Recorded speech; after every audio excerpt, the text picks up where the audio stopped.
This episode was made possible by our generous patrons.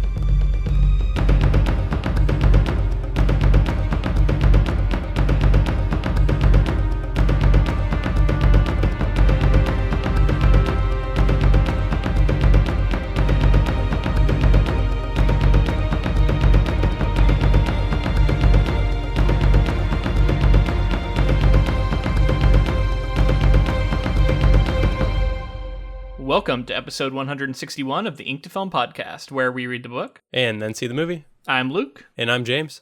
And this week we discuss Tom Clancy's 1984 novel, The Hunt for Red October.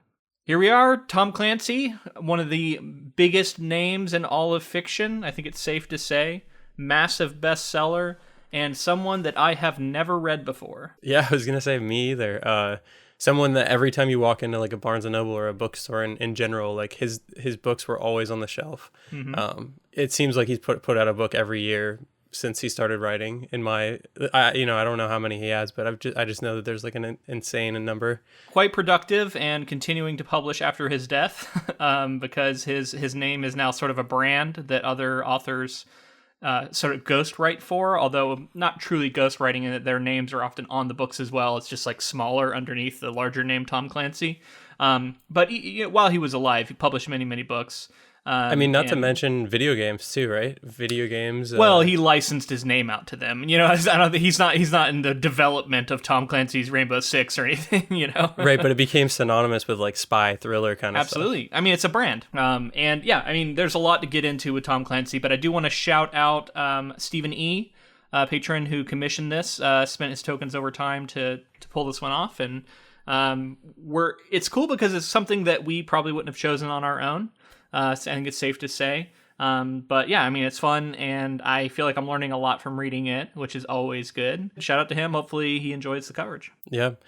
Experience with Jack Ryan is something I wanted to ask you, like, how familiar are you? Because I'm assuming you've probably seen the Harrison Ford movies, but have you seen, I know that I'd seen this at one point, but I couldn't remember anything from it. So it was cool to actually like dig into it as I read through the story, I remember the events of the movie as well. I know a little bit about Jack Ryan, I guess. Like, I haven't been watching the new TV series with John Krasinski.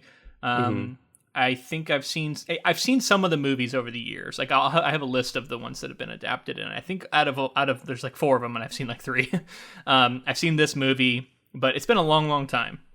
And so, like you said, I had forgotten a lot of the plot of it, and other than just like remembering submarines and Sean Connery and Alec Baldwin, like there's very little else I remembered about it.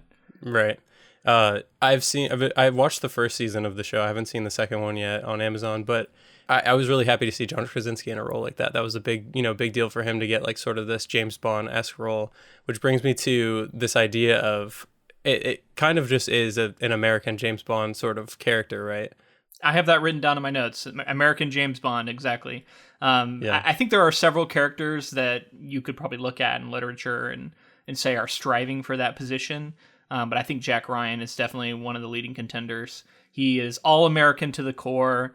He is sort of an embodiment of this like Reagan-era conservative values.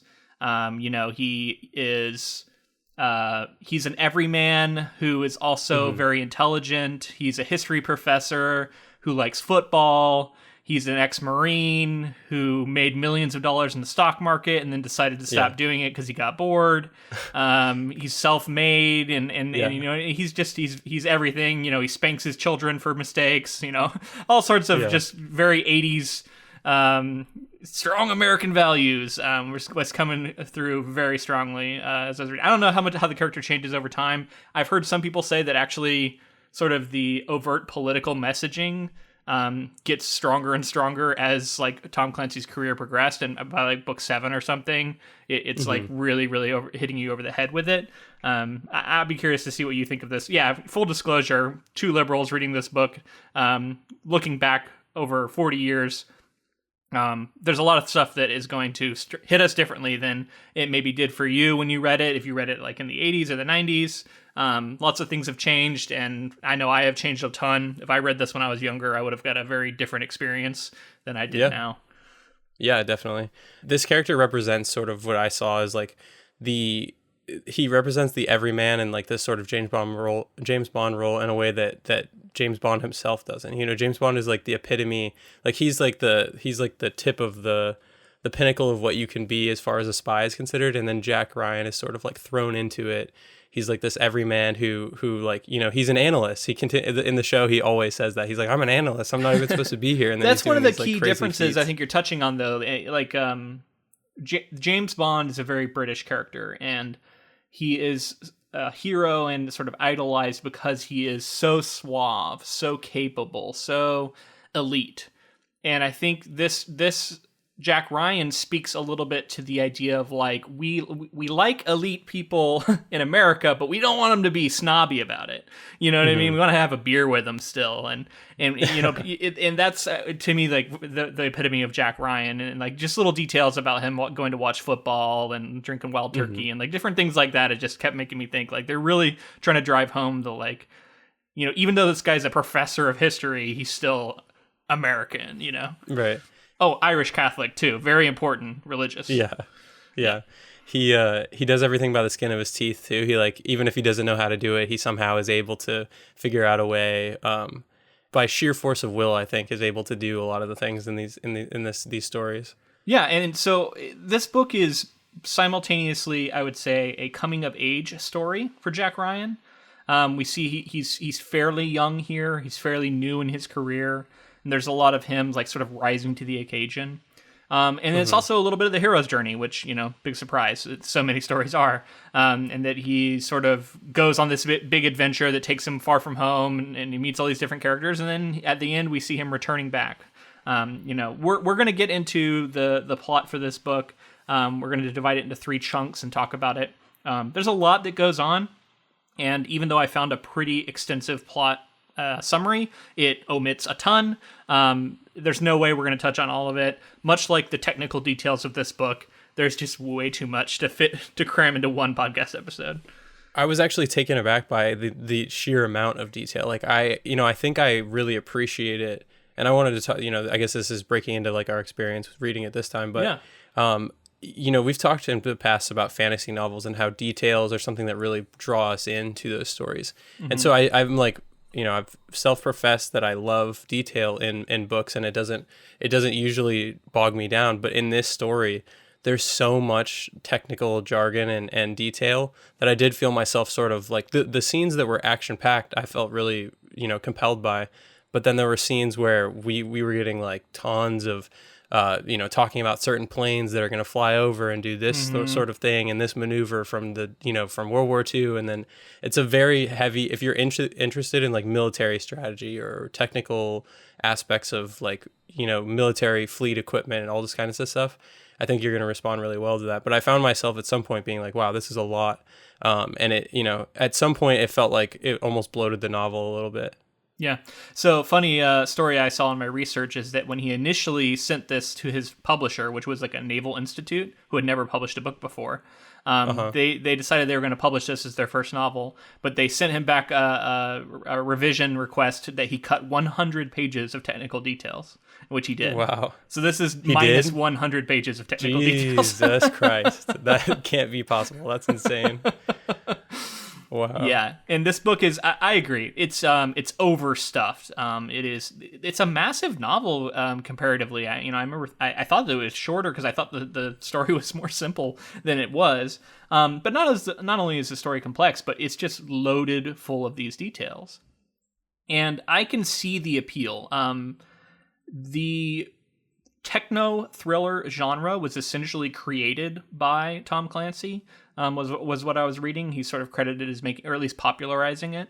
And that is what the meat of the genre is to me. It's exactly what you're talking about, like the details that appeal to fantasy fans that they look for in fantasy. Or the better comparison is probably hard science fiction. If you love hard science fiction for the science and for the technical descriptions, and then the science leading to a plot that is interesting, that's what these techno-thrillers are all about, right? We're going to give you all this tech, and then we're going to tell you how this tech is informing the scene and informing the story, because the way that the submarine works, the way that these control systems works, the way that the messaging works, the way that the planes fly, all of this is very important for how the scenes play out. So in that sense, like if you love those details and you're kind of a nerd for them, like you're gonna love reading it. Yeah, I don't get me wrong, like the stuff that went on with specifically like the Red October and like some of the specific technical aspects that were going on, especially when you put it in the period of the Cold War, I was interested in it, but I just felt like I didn't need to know how the wings folded on a plane and da da da da. Like, you know what I mean? You don't need to know, but they're gonna tell you anyway because it's cool. Yeah, anything that pertaining to the actual plot that will play a part within that plot, the details are appreciated in my case. But there were a few times where I was like, do I need to know this? Or is this just kind of like Tom Clancy showing off how much he knows about the military? So he did a ton of research, which we'll get into with the book itself. But yeah, just my experience reading all this tech, I was similar. Like I kind of was bouncing off of it at times, or kind of finding myself disconnecting with it, because it's just a ton. It does feel a little bit like someone who's flexing to show off all the research they did. But I come back to like, I can see the appeal, and I can see that this is a reason that people go for it. It's like all of those details wrapped up in an exciting story with a lot of action, a lot of quippy dialogue, a lot of hyper masculine characters going around everywhere, high-fiving, over right. Taking out the enemy, and old sea captains, and like, I mean, it's a very manly story, and I can see the appeal for many, many people. Yeah, I mean, it's also like if you are someone who's drawn to just the military in general, like if you're someone who served in the military or anything like that, and this is stuff that you've been around, I could see that being a draw for you as well, because it is that, especially like if you weren't, if that's not of the era that you were a soldier, you know what I mean? I feel like I love history, and I love learning about a lot of the stuff that goes on, even down to the types of tanks that were used in certain wars and all that kind of stuff. But I don't love it like Tom Clancy does. Like it's he's on another level. So one thing about it too is that it was written in the 80s, right? 82, I think is when he started writing it. It came out in 84. So this is also like a time capsule of tech. So it doesn't have the appeal of like, if you were reading this in the era it came out, you'd probably feel like you were learning a lot about like current tech, which is cool. But instead, now I'm learning about tech that is very outdated in many ways. It's like how things used to be done. And so that is like cool, but it's cool in a different way. Like I almost feel like a historian.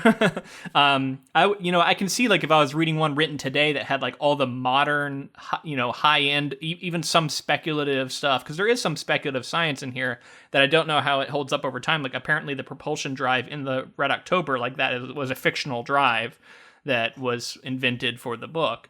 And I don't know if it has since been invented or if it holds up. Like, I don't know. But, interesting stuff.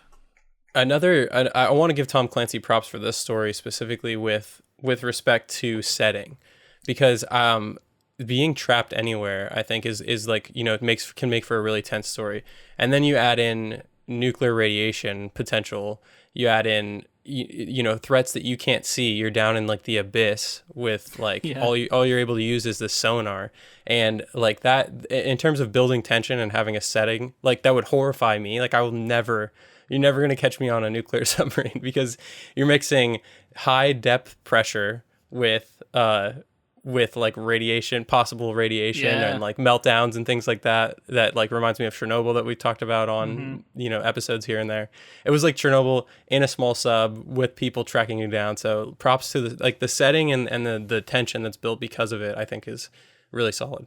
Yeah, and I would give him high points for character work too. A lot of these side characters are introduced. Maybe he belabors the point a little bit. Sometimes I was amazed at how many details we were getting about some of these side characters who didn't seem super important. But he does a good job of like fairly efficiently characterizing them, making them stand out and unique, especially when it's a bunch of white dudes for the most part, and making them feel like interesting, sort of different characters from one another with backstories and different sort of biases and I do come back to the one thing is that like America is unambiguously the good guys in this book, and the Soviets are unambiguously the bad guys, except for like Ramius and those that are obviously changing sides here. So it is a very America fuck yeah kind of book. It is American exceptionalism. It's a lot of the early concepts that like I grew up with. You know what I mean? So this is very familiar to me because like when I was growing up in the 80s, like this is the attitude of the time. So like I don't know. I had like an interesting sort of engagement with that part of it. How did that strike you? How did the America First mentality strike you? I feel like I'm able to look at a story like this and like sort of separate my current bias from the story in certain senses. Like there are things that I see and I'm like, ooh, that's not great. That doesn't hold up anymore. But at the same time, I think I can almost sort of understand why it was appreciated at the time. Knowing sort of like you said, like how we grew up and what the culture was like then and how things have changed. One of the things that was really that just screamed America fuck yeah to me was when these Russians are eventually being Americanized so quickly and being told how everything in America runs better than so much than better Soviet here. socialists like Russia and communists and it was funny to see like they were like things are going to be so much different for you here. Everything's perfect. And that's not necessarily the case. Let me tell you about a grocery store. What is a grocery store? Yeah, there's some funny bits where it was like they had no idea what America was like, according to this book at least. And I suppose that's true. This is pre-internet, so like the world felt much bigger back then in ways because we were so much less connected. Whereas now it seems silly, the idea that like someone wouldn't know what a grocery store looks like. Like, of course you know what that looks like. Unless you're, I guess the corollary would be like North Korea maybe. Because the Soviet Union obviously was incredibly corrupt, incredibly authoritarian in its ways, authoritarian yet communist. And because of that, it was so locked down and information didn't get in that would go against what the state said was the reality. Well, we're well into it here, so I do want to stop a little bit, pause for a moment, and talk about Tom Clancy himself, the man, before we get into the book itself. Sure. Thomas Leo Clancy Jr. was an American novelist best known for his technically detailed espionage and military science storylines set during and after the Cold War. 17 of his novels were bestsellers, and more than 100 million copies of his books were sold. His name was also used on movie scripts written by ghostwriters, nonfiction books on military subjects occasionally with co-authors, and video games. Clancy's literary career began in 1984 when he sold his first military thriller novel, The Hunt for Red October, for $5,000 to the small academic press Naval Institute Press of Annapolis, Maryland. The Hunt for Red October launched Clancy's successful career as a novelist, especially after then U.S. President Ronald Reagan remarked that he had enjoyed reading the book. His works, The Hunt for Red October, Patriot Games, Clear and Present Danger, and The Sum of All Fears have been turned into commercially successful films. Tom Clancy's works also inspired video games such as Ghost Recon, Rainbow Six, The Division, and Splinter Cell series. Since Clancy's death in 2013, the Jack Ryan series has been continued by his family estate through a series of authors. So yeah, I mean, he's a big time, big name, big seller. I thought the stuff about the selling it to this small naval press was pretty interesting. It was their first book that they were going to publish, and the editor at the time said, "I think this is going to sell a lot of copies," and really believed in it. It's pretty wild also to think about the actors who've played. I know we're not talking about films yet, but the actors who've played Jack Ryan include Alec Baldwin, Harrison Ford, Chris Pine, Ben Affleck, and now John Krasinski. Yeah. I mean, those are all pretty massive names when it and they all represent kind of their own section of or like generation of Jack Ryan in that action role. I would say that like Bond, it was always Bond, and it was like it was a big event when a Bond movie came out. Jack Ryan doesn't have that name power to me, and I remember seeing a lot of these movies and not realizing it was the same character at all. I mean, it's not the same thing in terms of like reception, I would say. It's just like they, we'll talk about the movie when we get there, but I think this one was probably one of the most successful, and maybe some of the ones with Harrison Ford. The other thing is this is a debut novel. Yeah, debut. That's why I think it's really interesting, right? Like this is not someone who has sort of carved out a career for himself and is like knows what works and what doesn't. This is a new author trying something.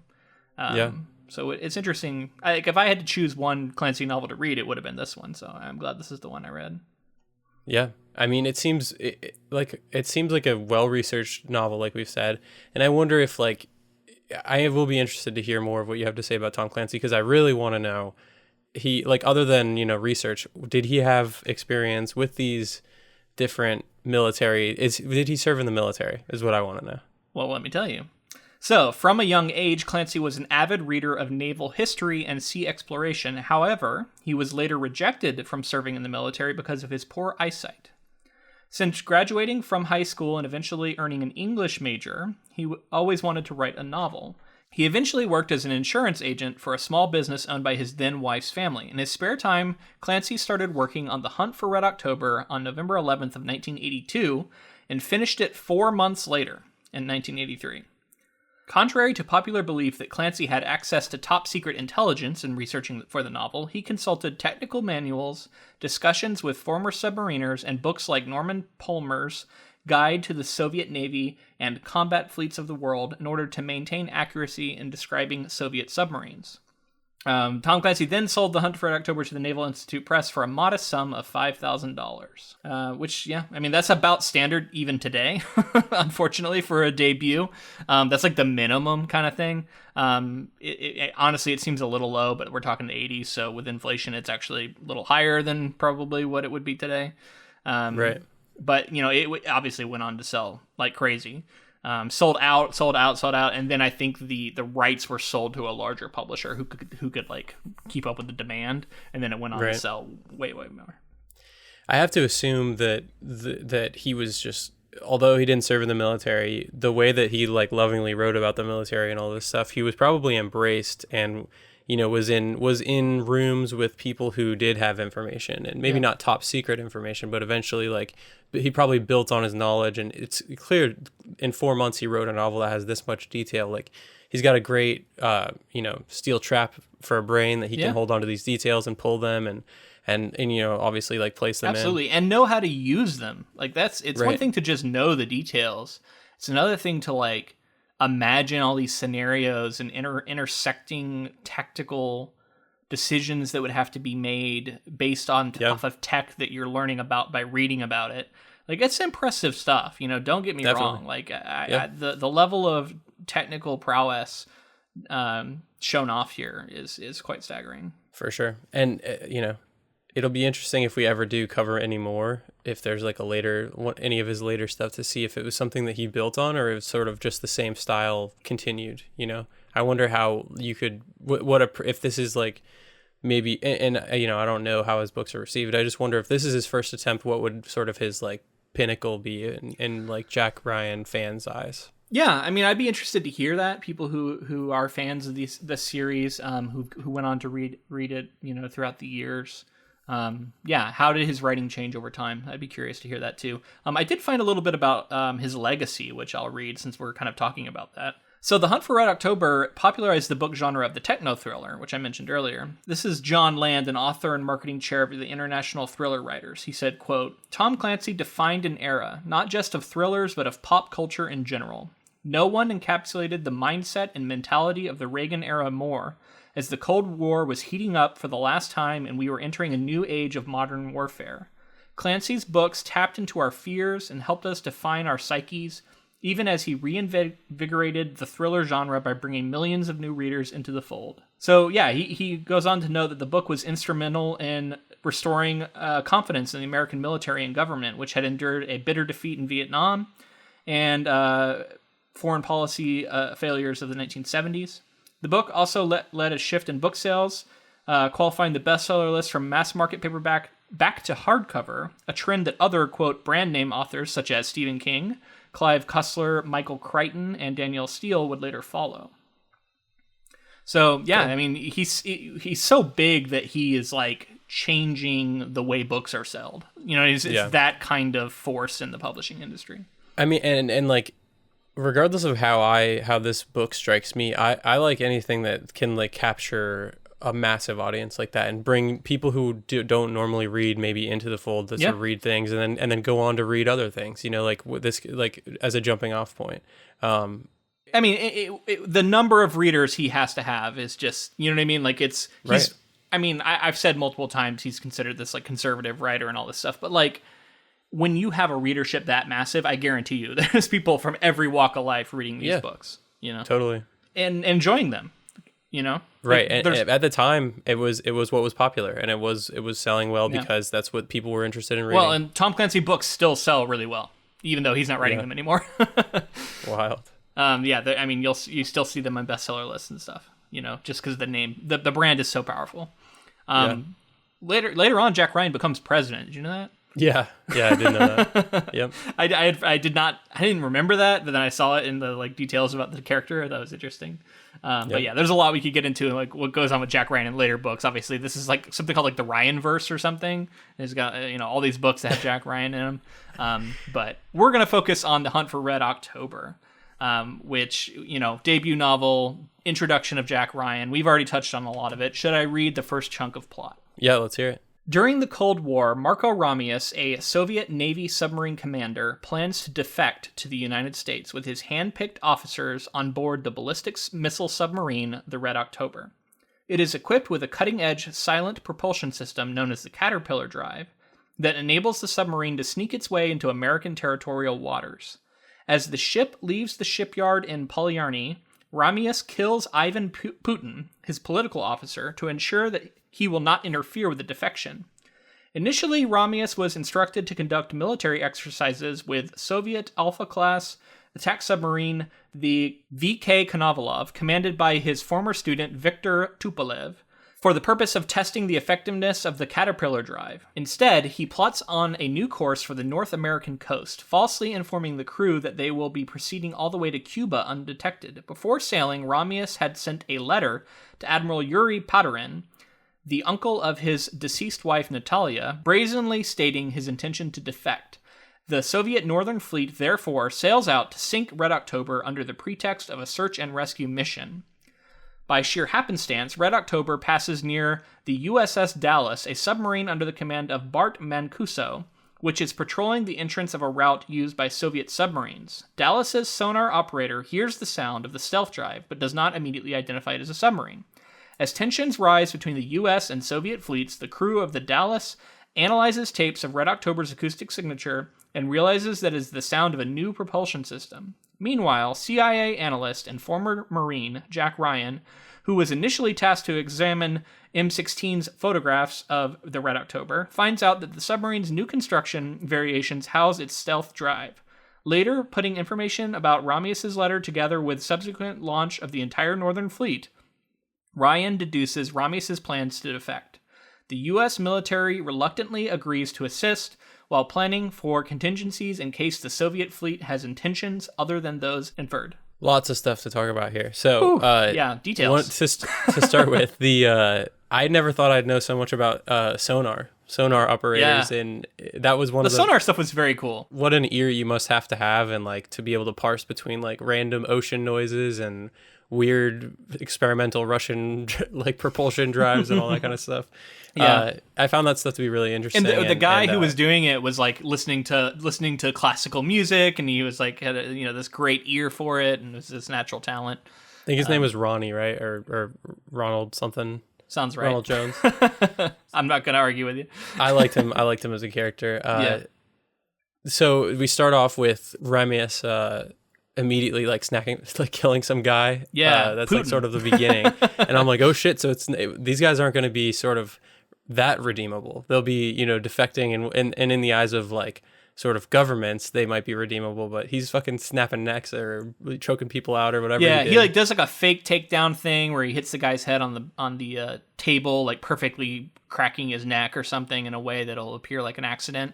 And I wrote down in my notes, I was like, if your whole plan hinges on you expertly and quickly executing another human being with your bare hands, you've introduced a pretty high level of failure right at the start.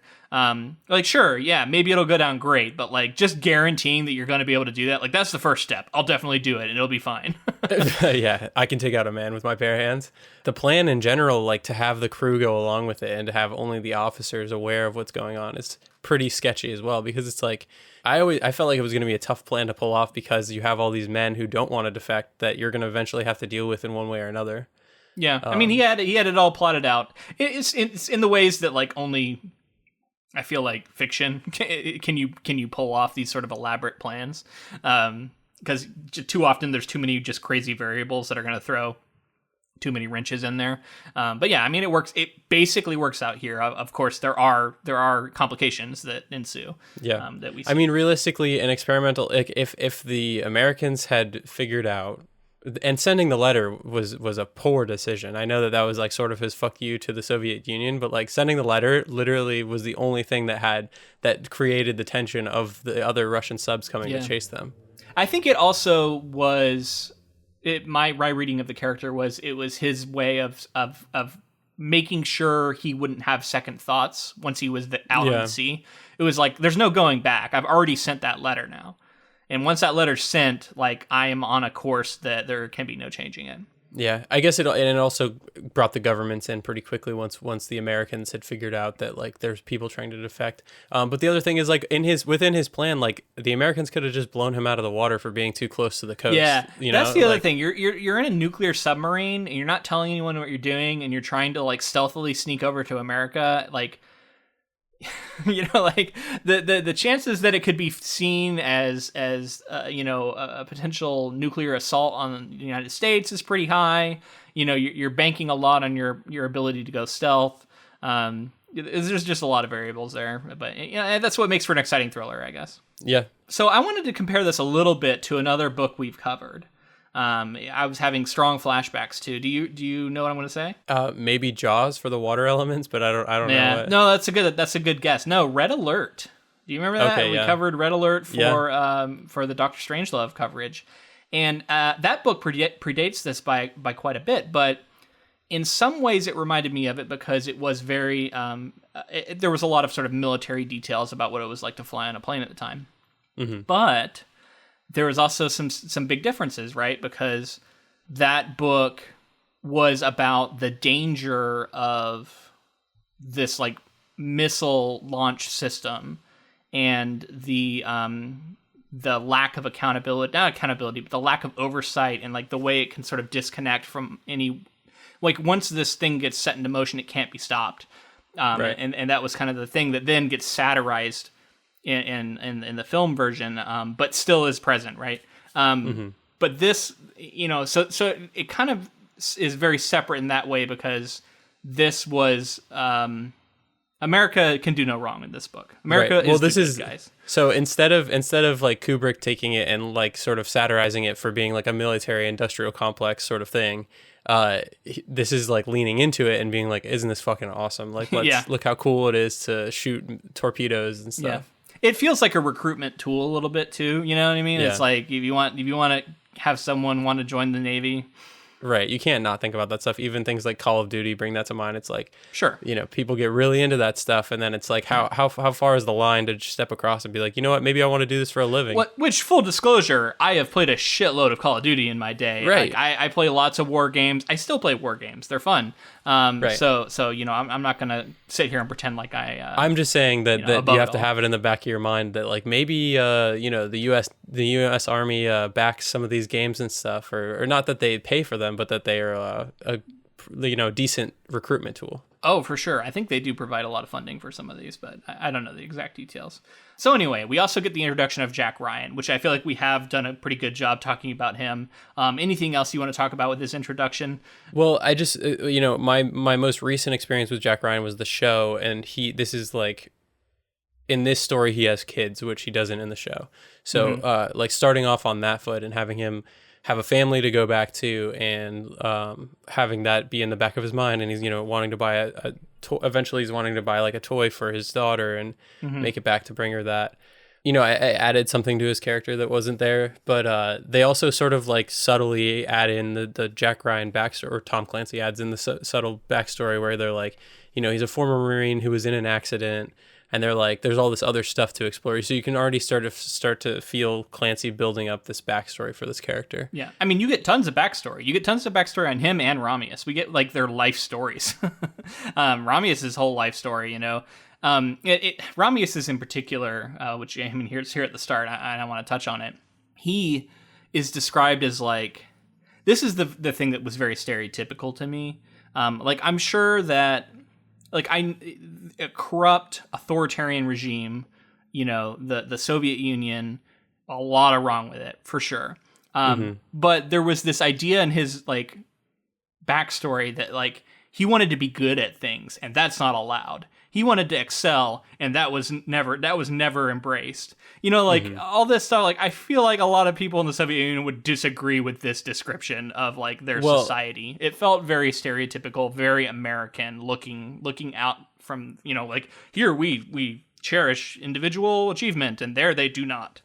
America at the time saw Soviet Union as all bad. Everything, all their philosophies, everything that was going on over there, completely bad. None of it can be good, and that sort of leads to not just that, but there's other things that build up to the sort of Red Scare and everything going on with like communism is going to take over and everything. And then so that leads us to today where, you know, there's socialistic programs in our own government, and people don't understand that like socialism doesn't mean like all encompassing totalitarian, like authoritarian governments and things like that. And books like these, honestly, are somewhat to blame. You know, I'm not going to lay this at Tom Clancy's feet, but like one of the most popular books of the era, and this attitude is so ingrained into the novel that if you buy this stuff, you know, hook, line, and sinker, and don't really analyze it, you could come away just kind of going, yeah, anything even that has the whiff of communism or socialism is bad, because it's like I've learned that, right, from this trusted source, Tom Clancy. So I talked about this in my V for Vendetta coverage a little bit. Like, extremism in a lot of ways can be problematic, and you lose the nuances, and you lose like what some of the quality ideas are at the heart of different ideologies. Because sure, like, I think capitalism does have a lot of good ideas. I just think it needs to be sort of reined in here or there, because it can get out of control. And much like the same with a lot of socialist programs, like, they're great, but I do believe that if you socialize everything to a point, like, it's going to be bad, or it's going to have its own set of problems that are going to rise up. You know, I am not like an expert in this sort of stuff, so I'm not going to sit here and try and describe it in the many ways. You know, don't at me. But it just, my personal belief is that like a lot of these ideas, especially, you know, economic ideas, like, they have merits, and they have things that they do well, and they have other things that they don't do well. And so often you have to find some sort of mix. And in a world where the enemy is demonized, and anything that goes against my like pet theory that I ascribe to is the enemy and evil, it becomes impossible to talk about like what different sides have to offer to the conversation. I mean, yeah, whether you embrace the ideals or not, it's worth sort of understanding them and knowing what they are, rather than just sort of painting with a broad brush. I think that's what we're basically saying. This, like you said, this really does feel like an American writing a Russian character who wants to defect from Russia for all of the reasons that Americans think that Russians are and their ideologies are bad. Well, and that's what I was getting at, right? Like, it's like Romius was a secret American his whole life, is essentially what was being sort of described. Like, he always knew he wanted to be American, he just didn't know what that was. Exactly. You know? Freedom. Yeah, exactly. And like, freedom is the thing that I think America gets right. Like, that is, I genuinely do believe that like a free society, which is the ideal of America, is the way to go. It's just like, we've seen that idea can be taken to an extreme that is problematic, where people can say that telling me I need to wear a mask is against my freedoms, and like, it can get ridiculous, right? Because if you get so individualistic that you're unable to even think about positioning yourself within a society and like doing something for your fellow man, if that's like an infringement on your freedom, then maybe we've taken that ideal a little bit too far. So yeah, it's like, again, there's extreme problems, but there's a lot of great ideas there that I do genuinely believe in. And I think that even some of the characters in this book would agree with me there. That was my read on it. I think that this is a much more even approach to this. Open-minded at times. It wasn't like it was beating me over the head with Trumpism or something, which is, it's not. It's much more Reagan. Yeah. Which, I'm no expert on, but I'm sure many people have their own takes on that. Anyway, we're getting into the weeds here a little bit. Yeah. Let's talk about the book more. I mean, this book does bring up these ideas, though. There's a lot of politics built into this stuff as well, because we're bringing in the president, we're bringing in world figures from the Kremlin and that sort of stuff. So, and we're reading this at a time when Trump just lost the election, and it's like we're at this really particular high political engagement part of history in America. And to read this book right now, it's impossible for me not to see it and to see it everywhere. And I remember talking to people about how he gets so overtly political in books 7 and 8. And I'm like, this book is really political. But I think it's political because of the moment I'm in. And I just can't read it any other way. I definitely think that if you wanted to focus more on the idea of these world figures being fictional and this is a fictional, it's all a fictional world that's sort of similar to ours, then you can enjoy it. And the action, like we've said, I think a lot of it lends itself to the action. That's the most exciting stuff is what goes on with the sub and some of that others, some of that. But I like the political intrigue of it as well. Like you said, though, it can seem like it's a commentary on a lot of stuff, though. Yeah. Well, and you have the president character, who I thought it's this very old what I used to perceive as sort of the Republican ideal of a leader is sort of embodied in this president. He's a former lawyer, and he plays word games with people, and he's imposing, and he knows what's going on. And he's not of the military, but he talks the talk, and he knows what he's doing, and he's so hyper competent, and everybody around him is just sort of amazed at his prowess and how informed he is. And I'm just this is just completely gone. This is not something that is valued anymore at all. But anyway, once again, trapped in the moment. Sorry. Yeah. I gotta get off my soapbox, man. I'm stuck on it. Do you want to read the next section? I can't help myself. Let's do it. Yeah, next section. After it is revealed that Ramius has informed Moscow of his plan for him and his officers to defect, Ryan becomes responsible for shepherding Ramius and his vessel away from the pursuing Soviet fleet and meets with an old Royal Navy acquaintance, Admiral John White, commanding a task force from the aircraft carrier, the HMS Invincible. In order to convince the Soviets that Red October has been destroyed, the U.S. Navy rescues her crew after Ramius fakes a reactor meltdown. Ramius and his officers stay behind, claiming that they are about to scuttle the submarine to prevent it from getting into the hands of the Americans. A decommissioned U.S. ballistic missile submarine, the USS Ethan Allen, is blown up underwater as a deception. A depth gauge taken from the main instrument panel of the Red October, with the appropriate serial number, is made to appear as if it had been salvaged from the Ethan Allen's wreckage. Meanwhile, Ryan, Captain Mancuso, some of his crew, and Owen Williams, a Russian-speaking British officer from the Invincible, board the Red October to meet Ramius face-to-face. Okay, I think this is a good place to stop.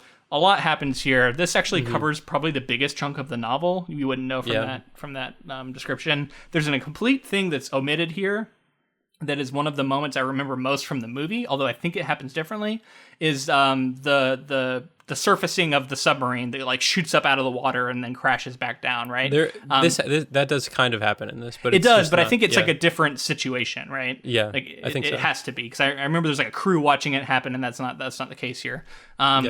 This is a overtaxed meltdown situation happening in one of the Soviet subs that was chasing after the Red October. Is my memory of it, at least. But yeah, there's this moment where it shoots up straight out of the water. Really memorable sequence of events. I can see why they were we have to have this in the movie. Yeah, definitely. I felt like there's a few moments where I was like, oh yeah, I could see somebody reading this and how cinematic it feels. It's begging to be turned into a film. One of the things I wanted to talk about with that is, they're talking about what I forget what they're called right now, but the in Chernobyl, they're the boron poles that they were putting into the to the reactor. The reactor rods. The rods, that's what it is, the rods. So, and like they're talking about the rods in this, and I couldn't help but when all the stuff is going on with like they fake like radiation leaks on the ship, which is scary on its own because I'm already like putting myself in the shoes of a random soldier, not a captain, not anybody who has any control, but one of the 100 soldiers that are just like on the ship doing something. How terrifying, you know, when you like give away power to somebody when you're on a plane or something like that, and so everybody else they're handling all of the dangerous stuff, and you're just sitting there. Just to imagine that, and then also potentially being trapped down there with, you know, radiation leaks happening, and you know people who are want to destroy the ship that you're on, and the pressures that you can't just like surface, and like if you do surface, maybe the Americans attack you, maybe the Russians that are chasing you attack you. I don't know. Like I said before, crazy, a lot of tension, and like I feel like those soldiers who went down in submarines, like those guys are... No, I completely agree. It's harrowing stuff, claustrophobic. You know, the tactics that are on display are, you know, really interesting. I actually think it's like a really brilliant, you know, idea. And I assume it's Tom Clancy's, although maybe it came from something else. But the idea of like, we're going to scuttle this other ship, and we're going to play it off like it's the Red October so that they don't think that the Red October is still out there. And there's just a lot of cool sequence of events here that's just so like expertly crafted that, you know, my hat's off to Tom Clancy. It's really well done. Speaking of which, I did hear that this was like vaguely based off of an actual sort of situation that happened. Did you hear about any of that? Well, he's a naval historian, and he's written nonfiction books. You would go on to write nonfiction books about different battles that took place and all this stuff. So yeah, that doesn't surprise me. I'll look into it a little bit more before we cover the movie next week. But basically, from what I understand, is it was a like a Soviet ship that wanted to defect. But I think the Russians caught them before they could get to America or get to wherever they wanted to. Well, the book itself talks about that. I think maybe Jack Ryan brings it up at one point. Yeah, a couple different times that this has happened when he's talking to like the president and, you know, the Joint Chiefs, I guess. And he's like, here's my theory, and like here's a couple other times where it occurred, and it wasn't successful. I assume that's all true. I don't think you would make up details like that. So yeah, I mean, I assume that is accurate. So then we get the moment where Jack Ryan has been like flying out to aircraft carriers. He's been on planes. He's been, you know, and now he's about to go onto the Red October itself.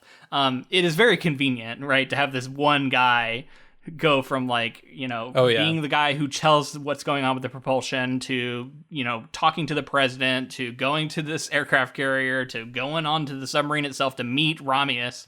You know, especially because this guy is an analyst who shouldn't have access to a lot of this stuff, and he's not even really CIA right now. I think he's like used to have CIA like connections, but that's like Jack Ryan in a nutshell. Like from everything I've seen of Jack Ryan, like that's his whole character. Is like should he be there? No. Is he there conveniently? Yeah.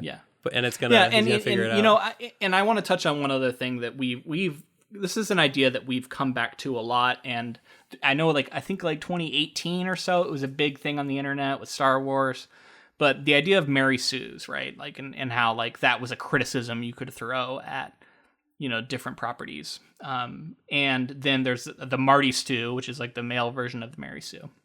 And we talked about it with like Ready Player One. Like, clearly Wade Watts is, you know, sort of an author insert, but also like, you know, the fantasy of what, you know, Ernest Cline wants to be.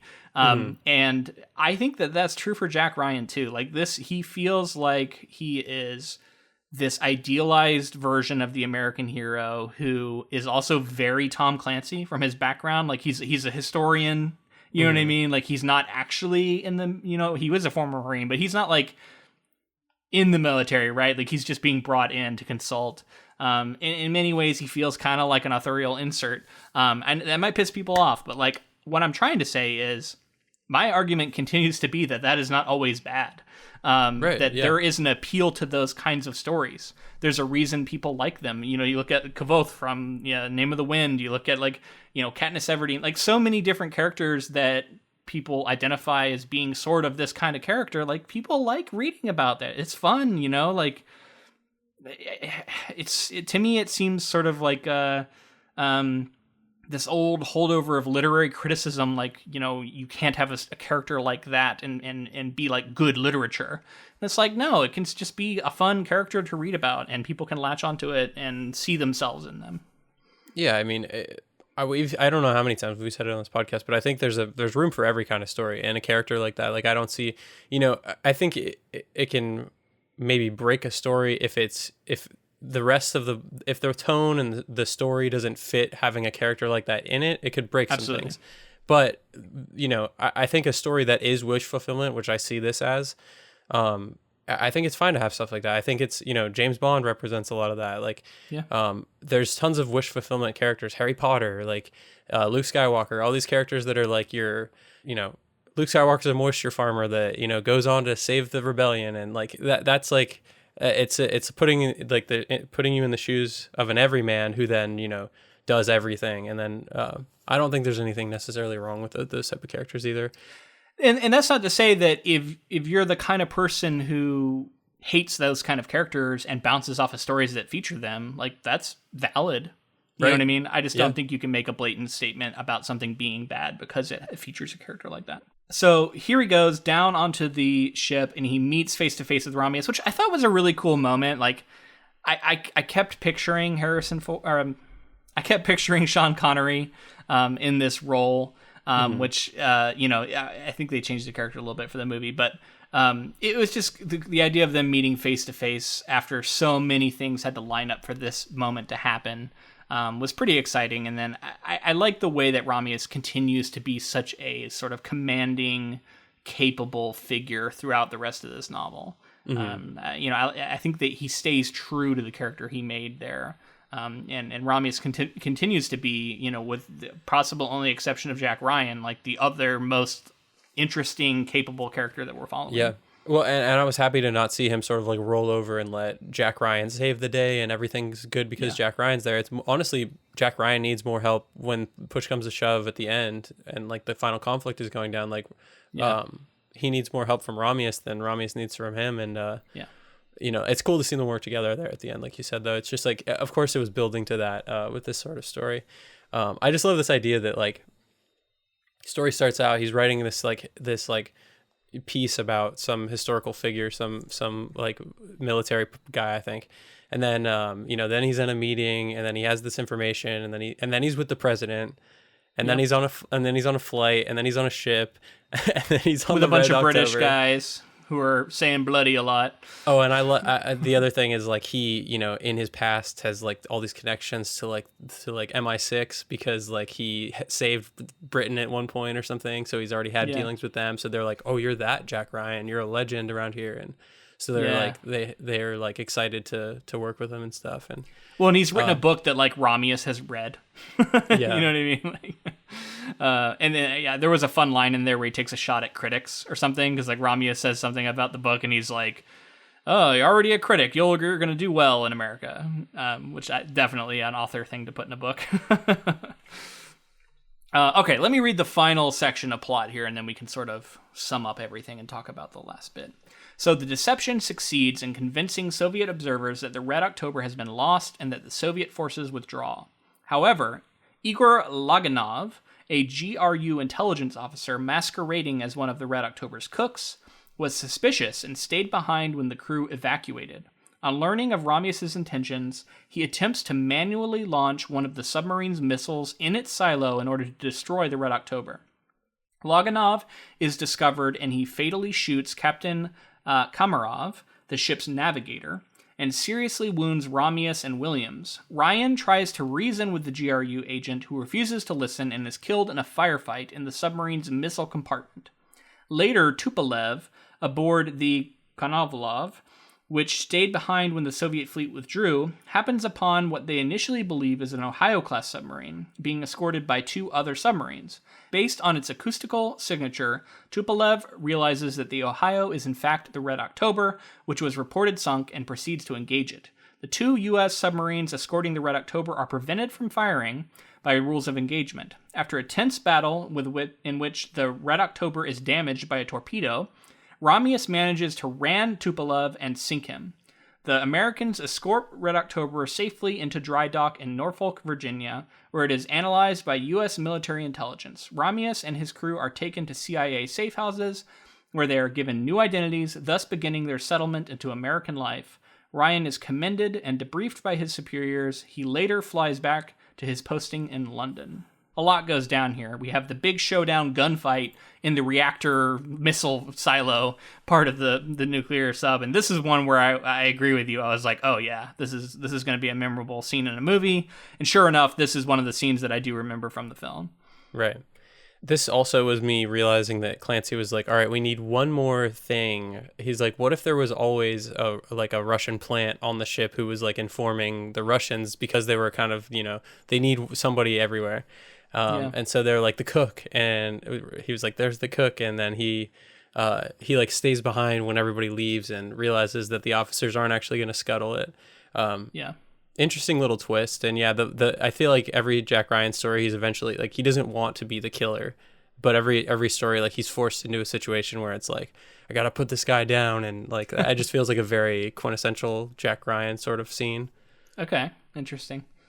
It seems like it's very informed by your watching of the show. I haven't seen any of it, so I don't have that knowledge. The show and so, like Clear and Present Danger and like some of the other ones.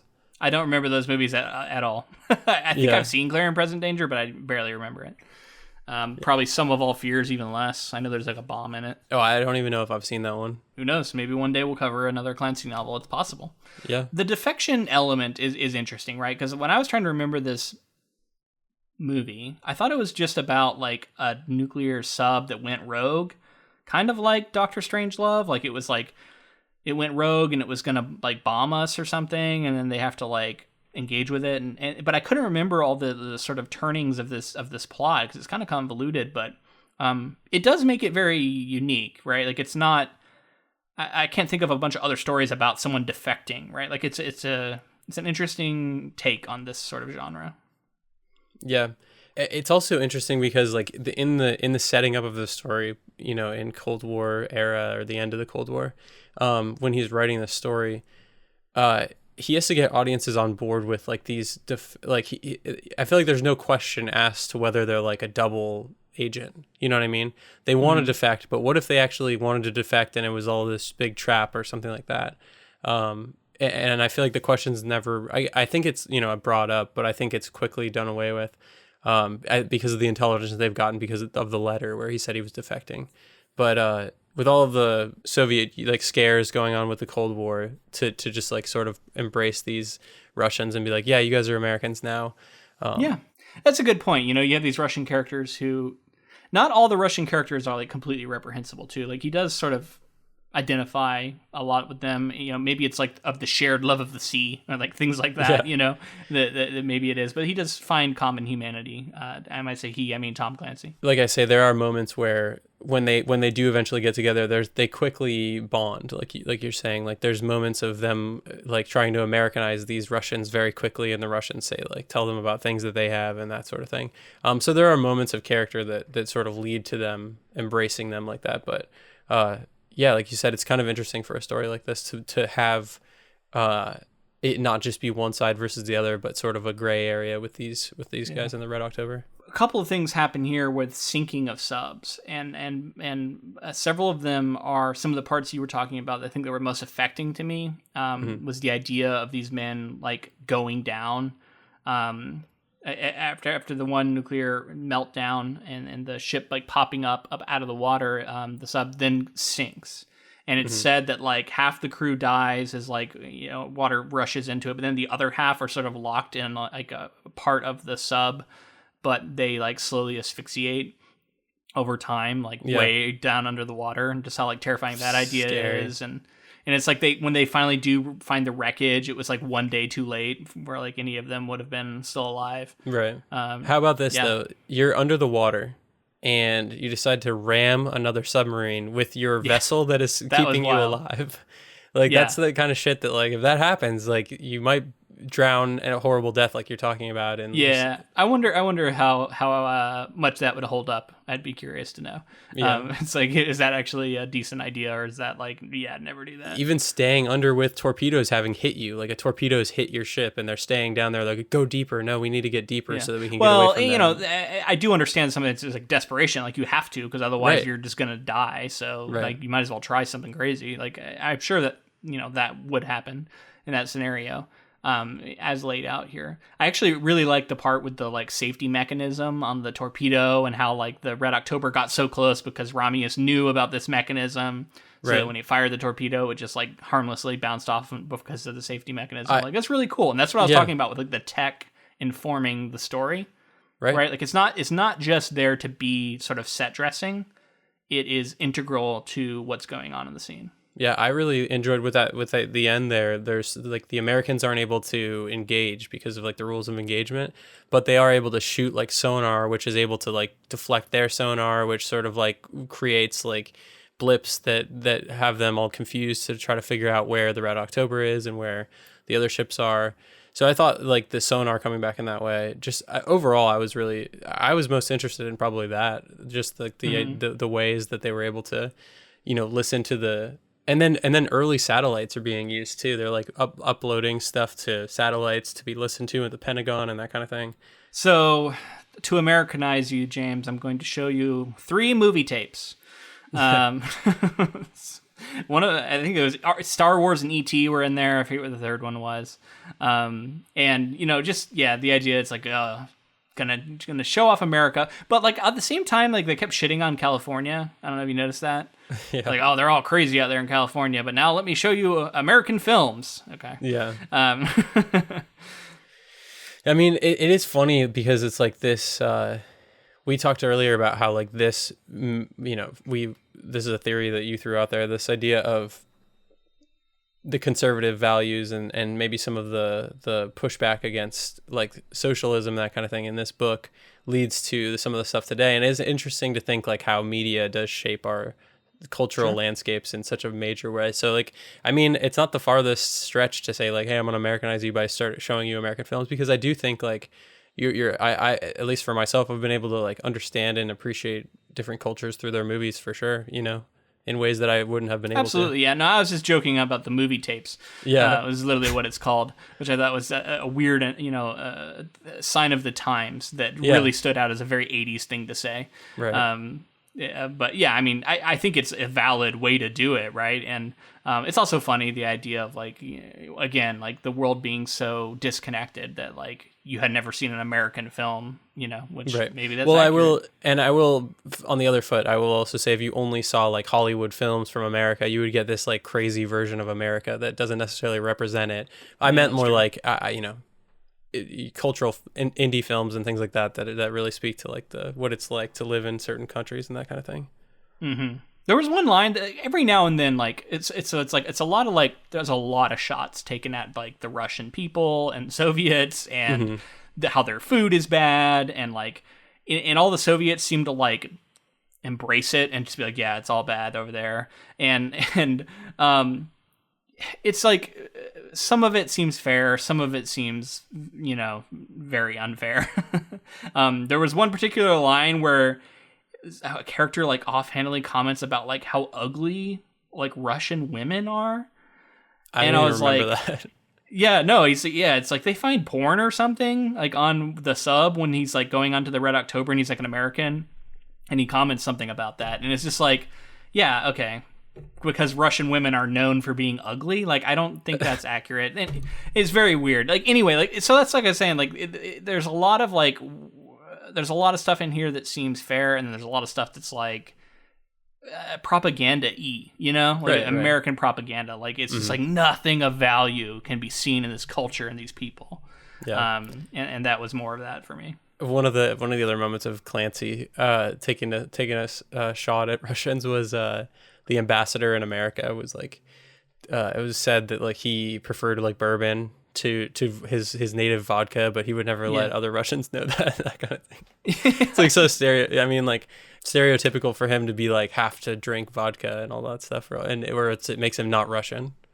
You know, one cool bit that actually stood out to me just as a modern reader was them talking about Apple computers. Yeah. At one point, and they're talking about like, oh yeah, you might be able to get your very own Apple computer. Yeah, it's this company that have made these personal computers that people can get. And obviously, I'm not necessarily like the biggest fan of these massive corporations. Like that has plenty of problems. But just the idea of this little company in this era, and then like the time capsule of like looking back and like seeing how it was being regarded versus like what we know today, and like what like I just wanted to like talk to the person through the pages of like, you have no idea what's going to happen with this company.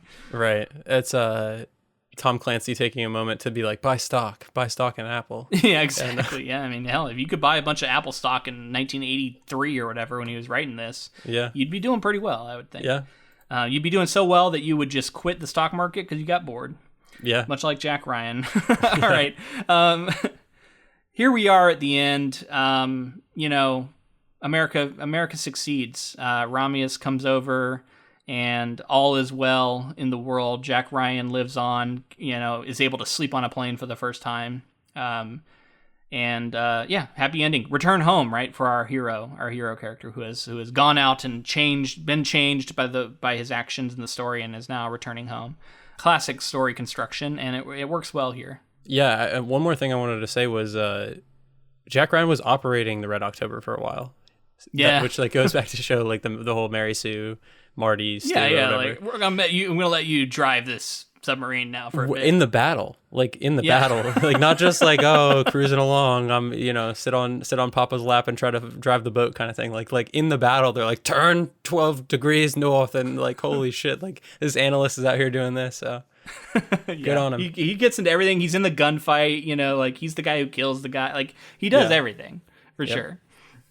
It's fun though, it's like that's the point of these thriller books, right? It's like ultimately you enjoy yourself, you have a good time with the action, and you know what I mean? Like I hope that our comments hasn't made anybody feel like we're attacking them for liking this book or something. No, I mean ultimately, like I've said, I can even if there's things in it that I don't necessarily agree with, I could still enjoy a story like this, and I think I did enjoy it. But my honestly, with all the things that we've said, my only thing that was kind of holding me up from really, really loving it was just like it was really dense with the details, and like I said, I did appreciate, I would say like 75% of them, but some of the time it was bogging me down. if he got more like parsimonious with those details later on in his books, or you know what I mean? Like it does feel like jam packed in a way that maybe isn't ideal. I would think that like maybe a book that is more heavily edited later on would be more choosy about what is going to include and what it isn't. Yeah, I mean, what if he went the other way with it? He's like, fuck it, I'm Tom Clancy, and he just put all of his facts he could in there. Maybe, and like I said, a lot of it is like, that's what people are there for, they want to learn about tech and stuff, and like sort of geek out about how cool a lot of this stuff is. And how advanced it is, and feel like they know how submarines work, which is fun. So I have to mention, I am writing a book that is an underwater sci-fi novel. So, there was a strong element of like learning stuff here that was useful to me. My book is very different than this, and it's not going to be hard sci-fi in this way, where it's not going to be like leaning on tech for... You're not ghostwriting for Tom Clancy? Yeah, well, it's also my book's very speculative, deals with a lot of speculative tech. But anyway, it was very interesting in that regard. So maybe this episode can form a time capsule a little bit for me, or hopefully one day I can look back at this and be like, yeah, it was interesting when we covered Red October, and then I later, put out this underwater sci-fi novel. So yeah, definitely. Yeah, here we are. Cool. Overall, for me though, this book isn't really for me. This is one that I felt kind of about. Even though there are parts I enjoyed, the elements of the genre that appeal to so many people didn't appeal to me in that way. Like I had an interest for it, sure, and I enjoyed the action, but there was sort of a entrenched political message that I couldn't get past, and then the overwhelming technical details became very dry for a lot of it. Every now and then it would really work. Like I said, the torpedo that had the safety mechanism that clanged off of the front, like the ramming of it, like the reason that the ship went 45 degrees straight up or whatever out of the water, like all of these things being described so explicitly was very cool. But those are just very particular moments out of a book that had so many of these details that don't really go anywhere like that. And that was one of my major criticisms of it. So, yeah, for me, it was just kind of okay. And I'll be curious to see how the movie does, because I don't know. Like, I'm really curious to see. I don't remember enough about the book or about the movie, so I'm going to try and go in it with an open mind and just see where it takes me. Yeah, I just remember, like you said, a couple scenes and a great cast. I like you said, I think it falls somewhere in the okay range for me. I think I liked it a little more than you did. And I think it might have something to do with me being like slightly more invested in Jack Ryan, just like knowing more of his stories and that kind of thing. I haven't seen this season 1 of the show or whatever, right? Not that I like always. It's honestly not even really the type of story that I find. I've never read Clancy before. It's not really the type of story that I seek out. And I guess I would agree with you in saying that it's not really for me, but I think I did like it a little more, and I'll be interested to see if the movie can sort of condense. I mean, because obviously we're not going to get all these crazy details to bog it down. Way. So it'll be nice to see a condensed sort of action heavy version of it and see how it holds up now. For sure.